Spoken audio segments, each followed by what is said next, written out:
जवान पुत्र गया 23-24 सालों का। ये इंसाफ मैं तां मन्ना जे मैनू इंसाफ मिले, ते जे मेरा इंसाफ नहीं ना हो सकता तो फिर किसी का भी नहीं करती है। मरियम नवाज आ साडी हुक्मरान है, तो फिर मेरे पुत्र इंसाफ दे। मेरे पुत्र नू, मेरा पुत्र तो नहीं वापस आना, पर जिन्होंने किया उन्होंने भी पूछे, उन्होंने इंज की सजा दे कि गां तो किसी का जवान पुत्र सुटन लगे, इन्होंने पता लगे, इन्होंने समझ आए कि सानू पुछ होनी है। मेरी मरियम नवाज तो रिक्वेस्ट है कि मेरे पुत्र का इंसाफ होए। मैं तां मन्नांगी कि इंसाफ करनगे, नहीं तो गल्लां बातां ही ने जिहड़ियां सुनियां ने असीं कि सिर्फ गल्लां बातां ही ने।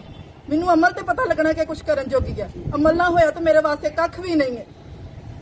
मेरा नाम रिजवान है, ये मेरे चाचे का पुत्र है। काम करते एक पेट्रोल पंप ते काम करता है। सुबह घरों निकलिया, जू ही ये चंदोवाल के करीब गया, एक सरकारी प्रोटोकॉल वजीरे आला दी जी गड्डियां सन, उन्होंने मार के कुचल के सुट दिता, सिर नूं सट लगी है। साडा भरा उत्थे ही फौत हो गया है। और उस तो बाद किसी दूजी गड्डी ने चुकना इन्हू गवारा नहीं किया, और यदि जरा खून सी उत्थे, उस तो बाद कुछ मुलाजम आए ने जिन्होंने खून के उत्ते पानी सुट दिता है। ते लिहाजा साडी दाद असीं कीती जाए हैगी, साडे नाल बड़ी ज्यादती होई हैगी है। मेरा जवान पुत्र 23-24 सालों का पुत्र गया, मेरा सारिया तो वड्डा पुत्र ही। सानू इंसाफ चाहिए वा, मेरा पुत्र तो नहीं वापस आना, सानू इंसाफ चाहिए।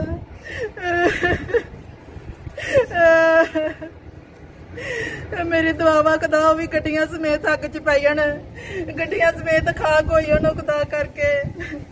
मैनू मेरे बच्चे का इंसाफ चाहिए, मैनू मेरे बच्चे का इंसाफ चाहिए। मेरा पुत्र लिया दो किते मैनू।